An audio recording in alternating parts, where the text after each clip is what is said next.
Irmãos, irmãs, trazemos a todos o nosso abraço fraterno, pedindo a Jesus, o nosso Mestre, que nos abençoe com a sua paz. Para aqueles que iniciam a sua caminhada dentro do Espiritismo, igualmente para aqueles que já estão há mais tempo no seio desse conjunto de ideias renovador, sempre é oportuno parar, refletir sobre os pontos fundamentais da doutrina que abraçamos, de modo a termos presente uma visão geral, uma noção panorâmica do que é a doutrina espírita. Isso é uma necessidade, tanto para aqueles, como dissemos, estão chegando agora na doutrina espírita, quanto para aqueles que já estão há muito mais tempo. E a partir de uma questão que foi proposta para o médium baiano Divaldo Pereira Franco, por um jornalista de Minas Gerais, da cidade de Uberlândia, quando ele estava, no início da década de 80, fazendo um ciclo de palestras naquela cidade, Sérgio Martinelli, redator do Correio de Uberlândia, pergunta, entre outras coisas, para Divaldo Franco, quais seriam as linhas básicas do Espiritismo. E a resposta dada por Divaldo Franco, ela é bastante sucinta, curta, mas ao mesmo tempo ampla, abrangente, que consegue sintetizar, consegue dar conta de toda a complexidade do Espiritismo em poucas palavras. Então nós elegemos a resposta dada por Divaldo Franco para ser o norte, para ser o guia na nossa fala, na nossa conversa na noite de hoje. Divaldo Franco, ele é conhecido sobretudo pela sua mediunidade, já somam mais de 150 obras mediúnicas, produção só superada pela do médium mineiro Chico Xavier, embora não seja nenhuma competição, é algo que nos faz ter uma dimensão da importância desse médium para o Espiritismo. Uma produção mediúnica de qualidade, porque existem muitos médiuns com muitas obras, mas nem todas elas de qualidade, cujo conteúdo seja fidedigno, seja confiável.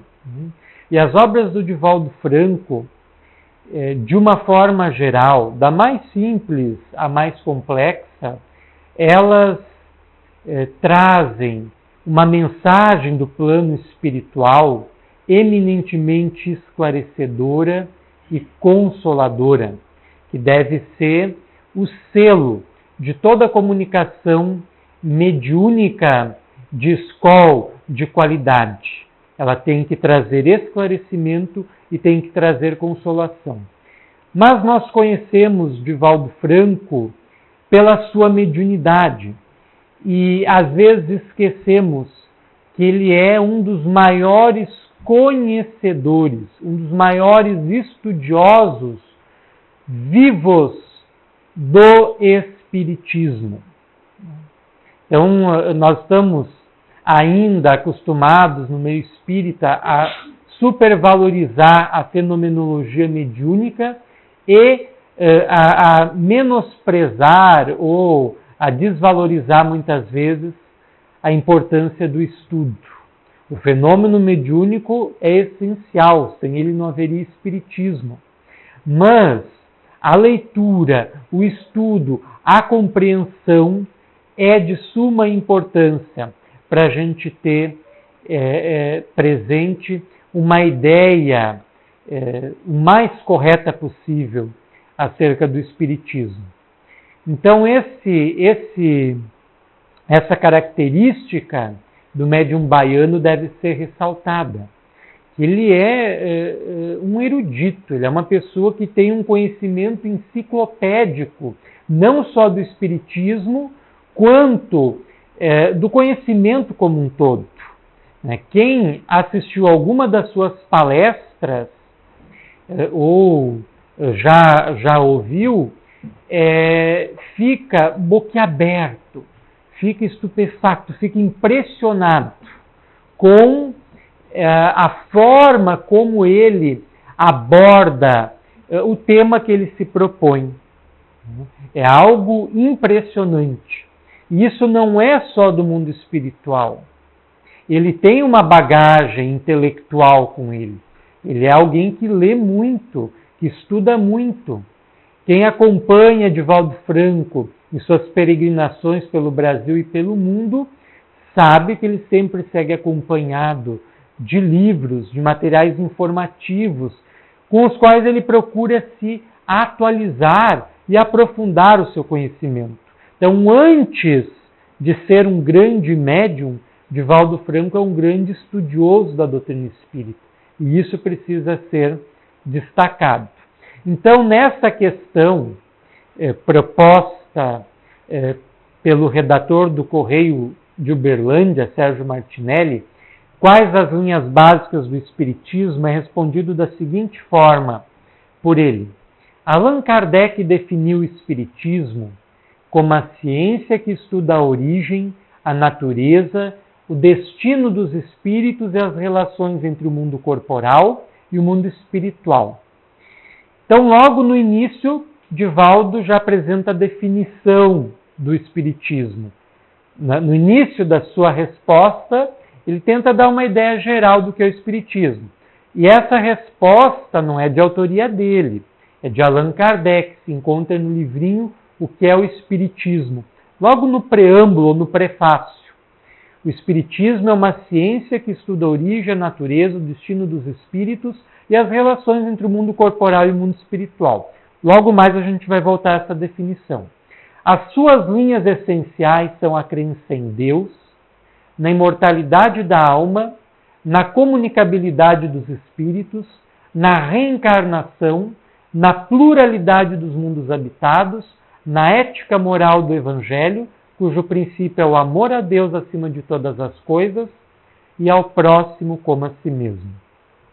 Desde a primeira vez que fizemos a leitura dessa resposta, ela continua, não terminou ainda, ela se encontra no livro Seara de Luz, que é organizado por Fernando Hungria, que reúne exposições, reúne entrevistas, reúne alguns comunicados mediúnicos psicografados pelo médium baiano. Ficou muito claro para nós, de uma forma bem resumida, o que é o Espiritismo e quais são os seus pontos essenciais.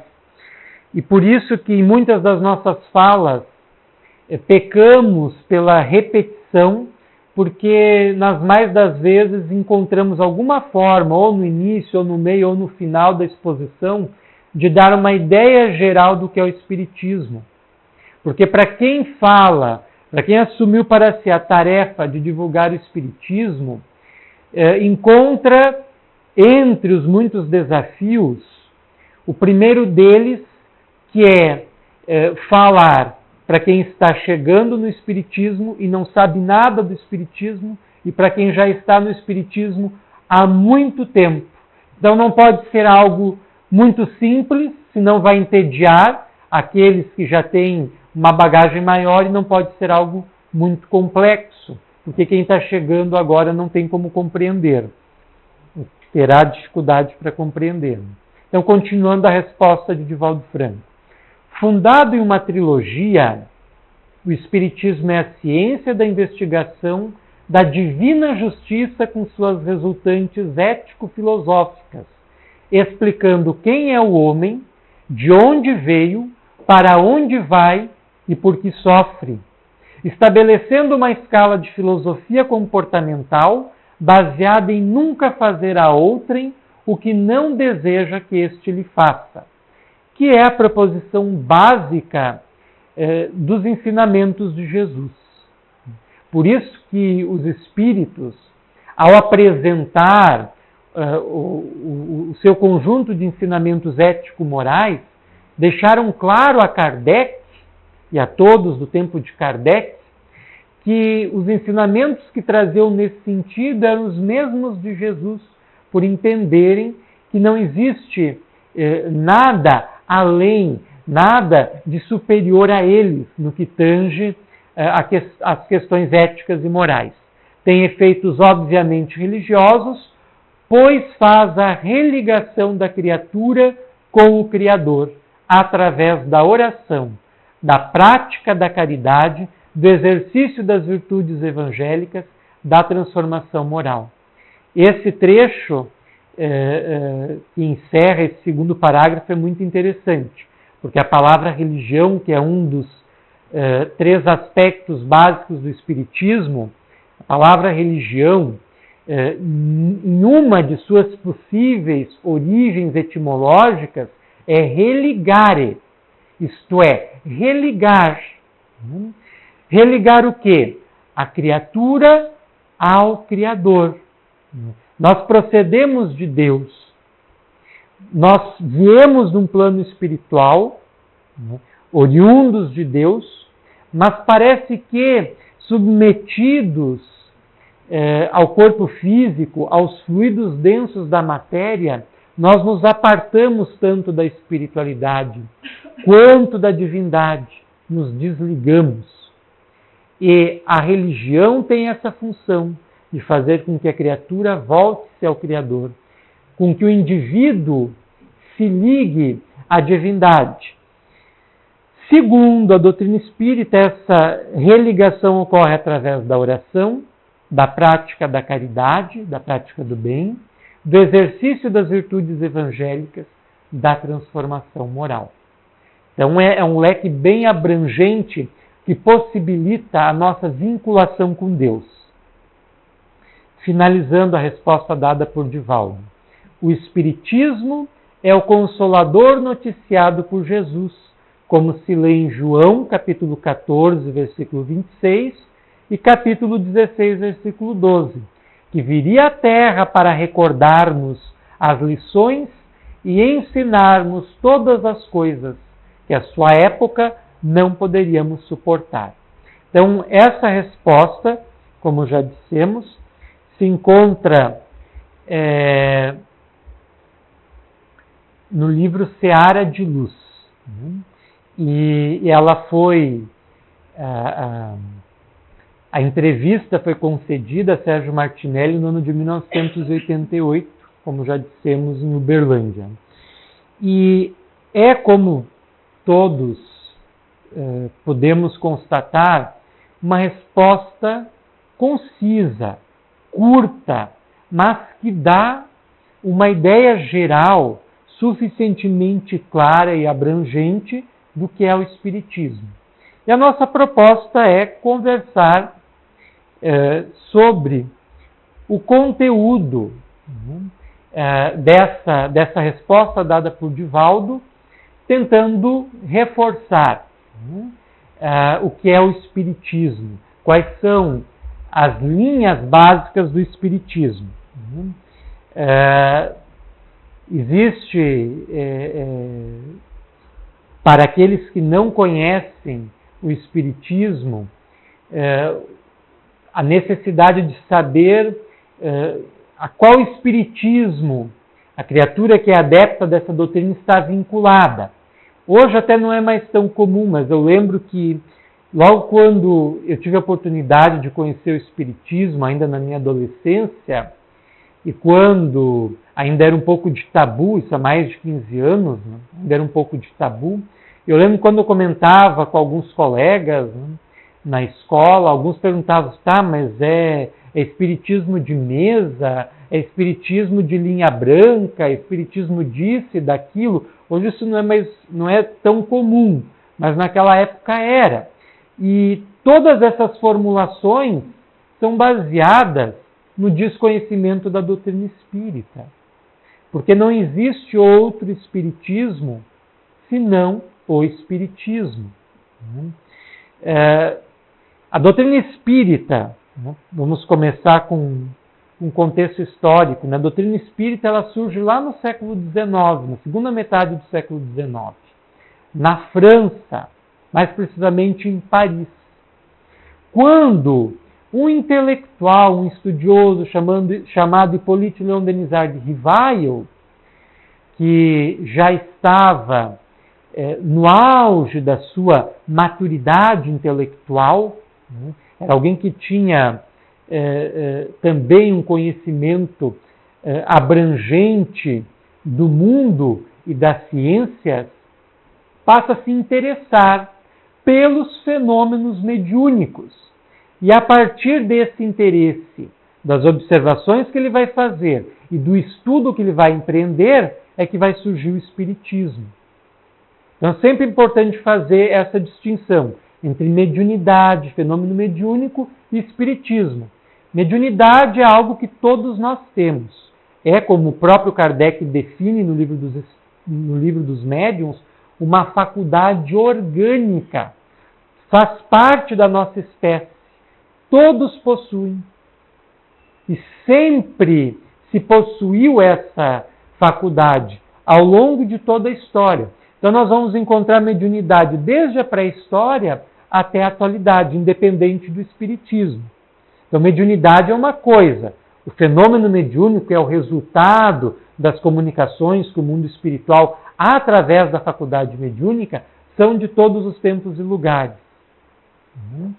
Quem vai consultar os livros sagrados de todos os povos vai reconhecer isso. No nosso Antigo Testamento, nós temos Moisés cercado por um colegiado de anciãos que funcionava à maneira de médiuns, em cujas reuniões que se davam no tabernáculo, na tenda que Moisés erigiu segundo orientações recebidas do mundo espiritual, se organizavam para realizar sessões mediúnicas, onde se materializavam os espíritos e conversavam com eles. Isso tudo está referenciado no Antigo Testamento, nos 5 primeiros livros da Bíblia.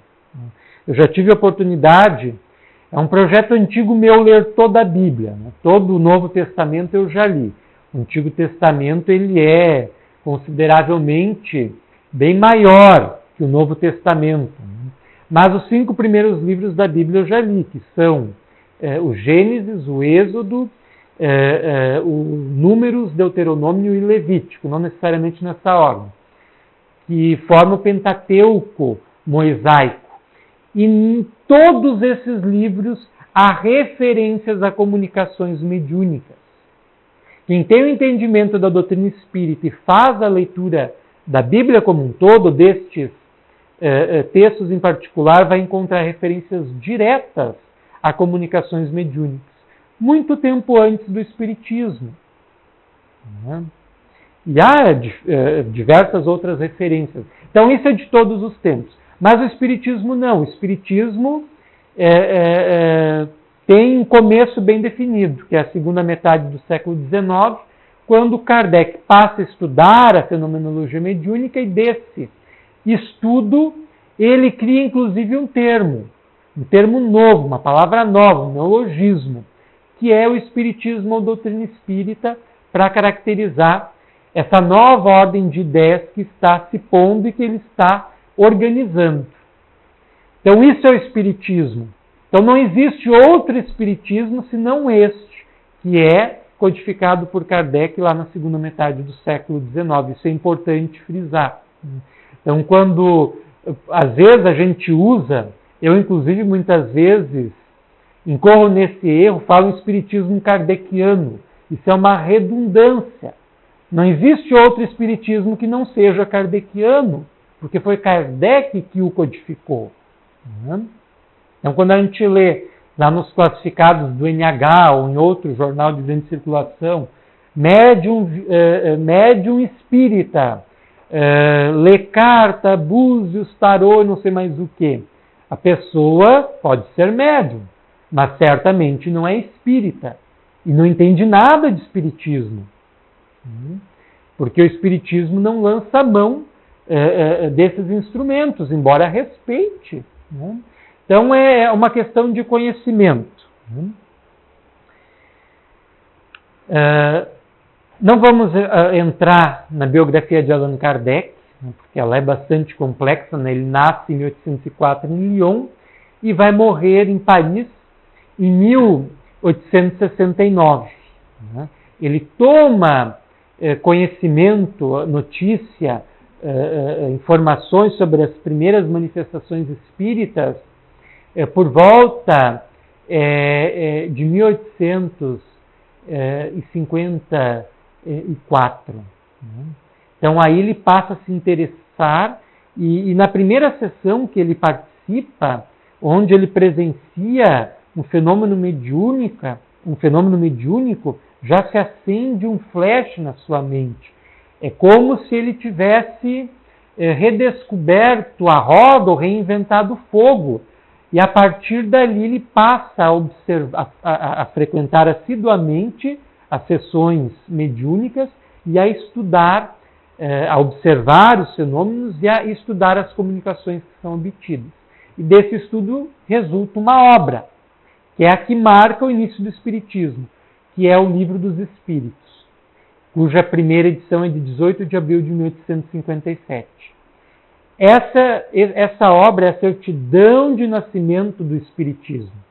Não se pode falar em Espiritismo antes da publicação do Livro dos Espíritos. Porque aí, de ideias espíritas, de comunicações espíritas, de fenômenos espíritas, sim, muito antes, até lá na pré-história. Mas o Espiritismo nasce com o Livro dos Espíritos, onde esses fenômenos, essas comunicações se encontram lógica e racionalmente organizado, formando um todo coeso, uma doutrina, que agrega um conjunto de ideias, que é o que Allan Kardec dá o nome de Espiritismo. Então, observemos que de 1854 até 1869, data de quando ele assiste a primeiro fenômeno mediúnico, até a data que ele desencarna, que ele volta ao mundo espiritual, dá um período de menos de 15 anos, ele codifica a doutrina espírita. Ele elabora toda uma doutrina e que está explanada num conjunto de obras que ele compilou e que ele escreveu e que formam o que nós chamamos de codificação espírita e que nós precisamos conhecer para conhecer melhor o Espiritismo. Então aí está a citação feita já por Divaldo na sua pergunta, e que é do livro que é o Espiritismo. Quem não leu este livro, vale a pena, mesmo quem já sabe o que é o Espiritismo, vale a pena ler esse livrinho. Ele apresenta um resumo da doutrina, apresenta comunicações mediúnicas de perguntas e respostas, como o Livro dos Espíritos, apresenta diálogos. É um livrinho muito interessante. E na versão da FEB, esse livro, antes de começar, é antecedido por uma breve biografia de Kardec. Então é interessante a versão da FEB nesse sentido. Então, logo no preâmbulo, Allan Kardec coloca que o Espiritismo é uma ciência que trata da natureza, origem e destino dos espíritos, bem como de suas relações com o mundo corporal. Allan Kardec nunca disse que o Espiritismo era uma religião. Isso é algo importante de ser destacado. Ele não define o Espiritismo como religião. Até porque, se ele o fizesse naquela época, não teria como fugir do conceito de religião predominante no século XIX, que era um conceito ligado à religião enquanto instituição, enquanto denominação religiosa, distinto da concepção que a gente tem hoje de religião como religiosidade, o que é bem diferente. Então ele começa definindo o Espiritismo como uma ciência. E o que uma ciência faz? Uma ciência estuda, investiga, analisa e é baseada sempre em fatos. Então, o Espiritismo é uma ciência que trata da natureza, origem e destino dos espíritos, bem como de suas relações com o mundo corporal. Então, o Espiritismo é uma ciência que estuda o fenômeno mediúnico. Por isso que, em todas as casas espíritas, é importante a ocorrência do fenômeno mediúnico, porque é o meio que aqueles que se agregam em torno do Espiritismo têm de complementar as suas observações, os seus estudos, a sua aprendizagem. Então, a codificação espírita, geralmente se diz que a codificação espírita é formada pelo Livro dos Espíritos, publicado em 1857, o Livro dos Médiuns, publicado em 1861, o Evangelho segundo o Espiritismo, publicado em 1864, o Céu e o Inferno, ou a Justiça Divina segundo o Espiritismo, publicado em 1865, e a Gênese, os Milagres e as Predições segundo o Espiritismo, publicado em 1868. Antes de Allan Kardec, a última obra publicada por Kardec antes dele voltar para a pátria espiritual. Mais tarde, a sua esposa, Amélie Gabrielle Boudet, vai reorganizar alguns dos seus manuscritos que não haviam sido publicados, vai enfeixá-los, e isso vai surgir uma nova obra, que nós conhecemos na tradução portuguesa como Obras Póstumas, que é publicado depois da morte de Kardec. Mas nós temos que incluir na codificação espírita todos os escritos de Allan Kardec, o que inclui inúmeras outras obras, opúsculos, como este, o que é o Espiritismo.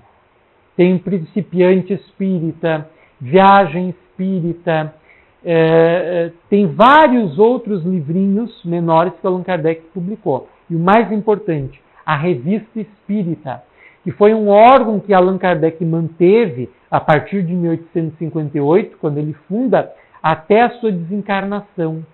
E essa revista tinha uma circulação mensal, saiu um exemplar por mês. E ela seguiu ininterrupta da sua fundação de 1858 até 1869. E para a nossa felicidade, já existem várias traduções da Revista Espírita, que foi amalgamada, que foi reunida em livros, né, todos os meses, cada ano, foi a periodicidade anual foi reunida num livro e publicado. E nós temos várias traduções para o português. A última é da Federação Espírita Brasileira. E a FEB teve uma iniciativa que consideramos louvável, que é a de disponibilizar os 12 volumes que formam a Revista Espírita gratuitamente para download. É só acessar o site da Federação Espírita. E quem quer ter um conhecimento aprofundado do que é o Espiritismo, precisa ler a Revista Espírita. Os seus 12 volumes somam milhares de páginas, mas precisa conhecer, porque ali nós temos a ideia de como as concepções de Allan Kardec vão evoluindo à medida que ele vai amadurecendo o seu conhecimento e que ele vai aprimorando o seu entendimento da realidade espiritual. Opiniões que ele endossava e depois passa a contestar e por aí vai. É muito interessante.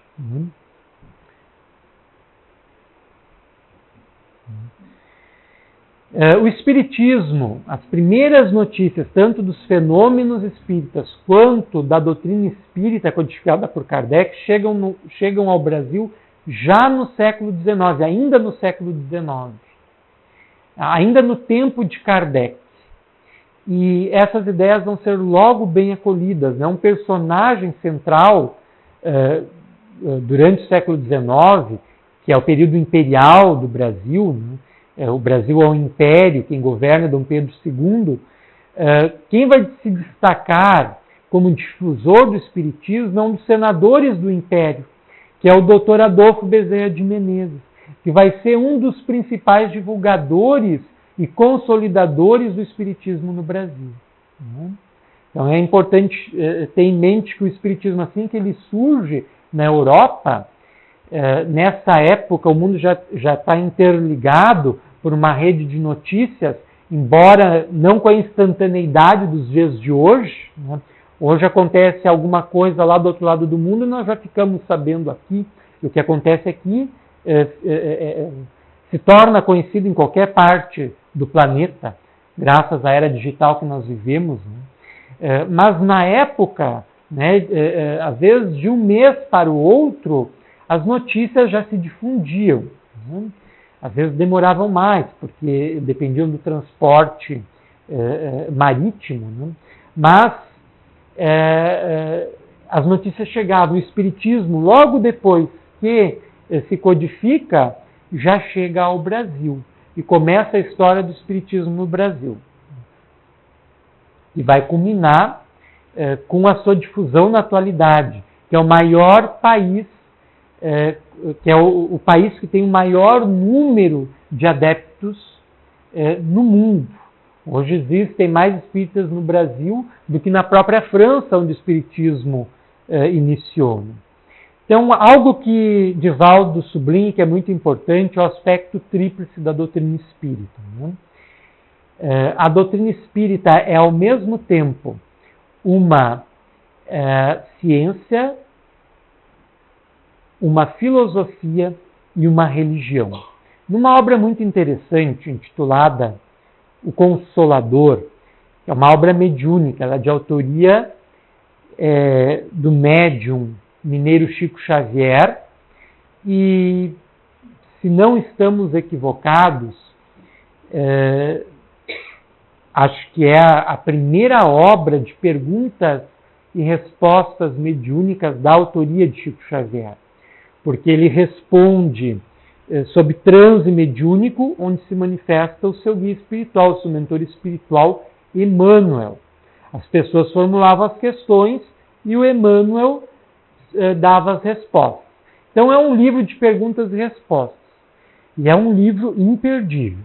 A publicação dele data do ano de 1938, portanto uma das primeiras obras mediúnicas do médium Chico Xavier. Mas é um livro muito interessante. Há questões que têm algumas colocações de Emmanuel bastante profundas e que valem ser conhecidas, estudadas, meditadas.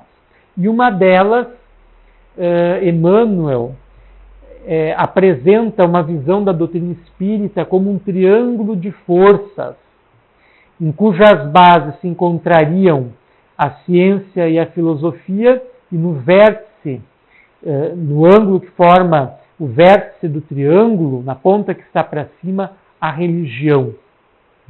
Como querendo significar que a ciência e a filosofia pairam sobre as cogitações humanas, no campo da investigação e da discussão de ideias, mas procurando encaminhar-nos para a religião, no sentido de religiosidade, para o nosso encontro com Deus, que é o objetivo primeiro e último da doutrina espírita, que é fazer a nossa conexão com Deus, a nossa ligação com a divindade. Então o Espiritismo tem esse tríplice aspecto. Então nós dissemos que Allan Kardec jamais apresentou o Espiritismo como sendo uma religião, mas uma ciência de consequências filosóficas e ético-morais. E é aí que nós enquadramos nesse ético-morais as questões religiosas, que, de certa forma, o comportamento ético e moral da criatura. O que mais importa a religião é a religiosidade, porque é o que conecta, é o que liga o indivíduo a Deus, o que liga a criatura ao Criador. Então, enquanto ciência, o Espiritismo observa, estuda, analisa. Enquanto filosofia, o Espiritismo pensa, reflexiona, se organiza num sistema lógico, enquanto religião pretende nos religar a Deus. E ainda para citar um outro trecho do que é o Espiritismo, Allan Kardec coloca: o Espiritismo é, ao mesmo tempo, uma ciência de observação e uma doutrina filosófica. Como ciência prática, ele consiste nas relações que se estabelecem entre nós e os espíritos, da importância da comunicação com o mundo espiritual. É fundamental o nosso contato com o mundo espiritual para que nós possamos observar o fenômeno mediúnico, entender como ele ocorre, receber as orientações do mundo espiritual. Como filosofia, compreende todas as consequências morais que dimanam dessas mesmas relações. Então, o que nós podemos entender como consequências morais dessas relações? Um dos pontos fundamentais do Espiritismo é a sobrevivência do ser após a morte. Isso é comprovado pelas comunicações espíritas.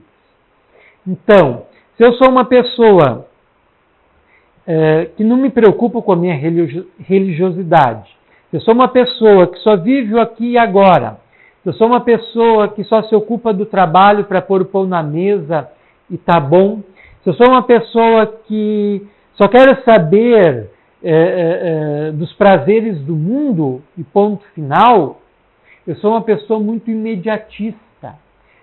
Posso ser até utilitarista. E posso ser materialista. Só me preocupar com o aqui e agora e com as coisas materiais. Mas se eu travo contato com o Espiritismo, compreendo que eu não sou esse corpo, eu sou algo mais profundo, algo que está nesse corpo, que eu sou um ser espiritual, e que esse ser espiritual é independente do corpo e que sobrevive a ele após a morte, e que o meu comportamento enquanto ser espiritual no corpo físico vai acarretar consequências para mim,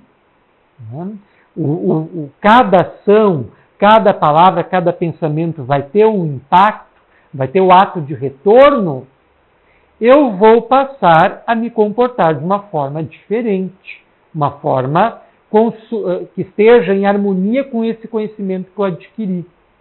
Então essa é uma das consequências que o conhecimento espírita traz.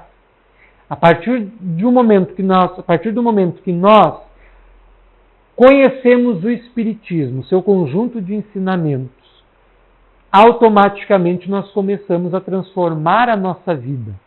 E essas consequências se fazem tanto do ponto de vista doutrinário, quanto do ponto de vista ético-morais para nós enquanto indivíduos, porque necessariamente nós vamos nos melhorar.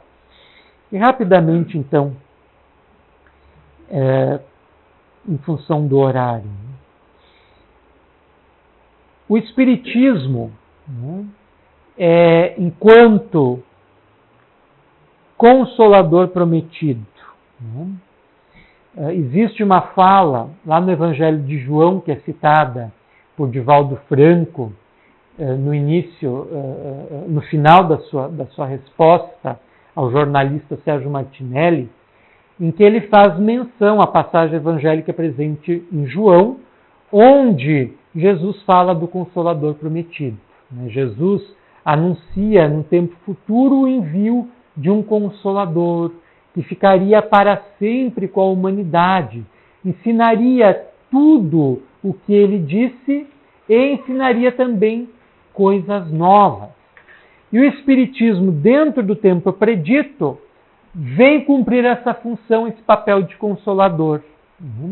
Então existe uma perfeita identidade entre o cristianismo e o Espiritismo. O Espiritismo não diz nada diferente do que Jesus ensinou. A única coisa que o Espiritismo diverge é das institucionalizações diversas do cristianismo, que elaboraram dogmas que não foram criados por Jesus. Com isso, o Espiritismo diverge com os ensinamentos de Jesus, sequer com um ensinamento o Espiritismo diverge. Tal a identidade de pensamento entre o cristianismo primitivo, qual Jesus o veiculou, e o Espiritismo. Por exemplo, muitas as religiões evangélicas, que gostam muito de malhar o espiritismo, né? De dizer que é coisa do demônio, esse negócio de se comunicar com os mortos. Esse é o principal discurso deles há décadas já. Quem vai ler as obras do Cairbar Schutel vai encontrar inúmeras delas onde ele rebate esses argumentos que por si só não se sustentam.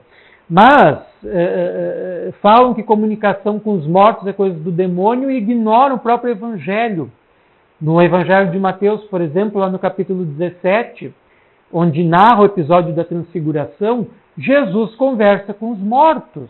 Ele leva consigo para o Monte Tabor Pedro, Tiago e João, seus discípulos, e lá em cima ocorre um fenômeno mediúnico. Ele se transfigura, passa a irradiar luz de si e se materializam duas figuras do Antigo Testamento, Moisés e Elias.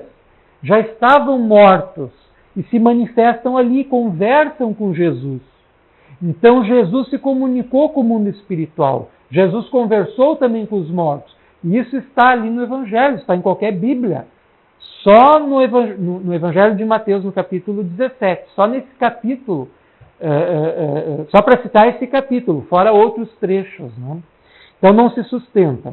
Então, enquanto Consolador prometido, o Espiritismo vem primeiramente esclarecer. Né? Essa é a função principal do Espiritismo.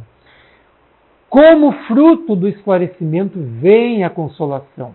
Porque a partir do momento que nós compreendemos quem nós somos, o porquê que nós estamos passando por determinada dificuldade, o porquê nós enfrentamos um determinado desafio na nossa vida, nós nos sentimos consolados, nos sentimos resignados, nos sentimos seguros, nos sentimos firmes para poder prosseguir. Né?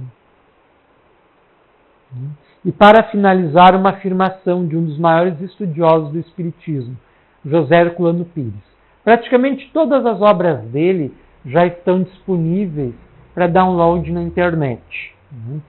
E merecem ser conhecidos. Ele, é minha opinião, é um maior conhecedor brasileiro do Espiritismo. Ele já morreu, desencarnou em 1979. Mas, na minha opinião, dos estudiosos brasileiros, ele foi quem melhor compreendeu o Espiritismo. Por isso, as obras dele valem a pena ser lidas. E numa delas, que é intitulado Curso Dinâmico do Espiritismo, ele afirma que o Espiritismo é o grande desconhecido da atualidade. E, pasmem, é o grande desconhecido principalmente daqueles que se dizem espíritas, porque não estudam suficientemente a doutrina que professam. Então, a questão do estudo é fundamental no Espiritismo.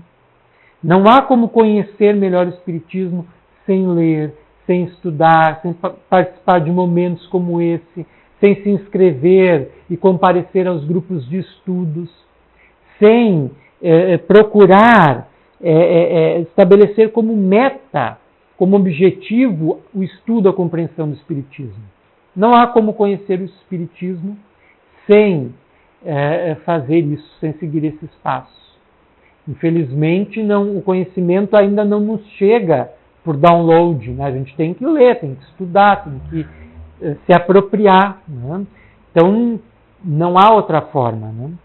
Então, concluímos, antes de concluir, então, só retomando os pontos principais. Né? O Espiritismo, então, é um conjunto de ideias baseado na crença em Deus, na imortalidade da alma, na comunicabilidade com o mundo espiritual, na reencarnação, na pluralidade dos mundos habitados e na ética moral do Evangelho, que é o amar a Deus sobre todas as coisas e ao próximo como a si mesmo, que sintetiza a doutrina de Jesus, o conjunto de ensinamentos de Jesus. Alguém me disse uma vez que Jesus nunca deixou nada escrito porque todo o seu ensinamento se resumia nisso, no ensinamento do amor. E para isso não precisa escrever, porque é fácil de lembrar. Mas já se passou tanto tempo e a gente ainda não conseguiu gravar essa lição, aprender essa lição e praticar essa lição no seio da nossa vida, no nosso círculo de relações, nas nossas vivências familiares. Então isso resume a doutrina de Jesus e, de certa forma, resume a proposta do Espiritismo para nós, que é buscar o encontro com Deus através do amor, mediante o encontro com as criaturas que nos cercam, com os nossos semelhantes, também intermediados pelo amor. Agradecemos a generosa atenção de todos e pedimos a Jesus que sempre nos abençoe.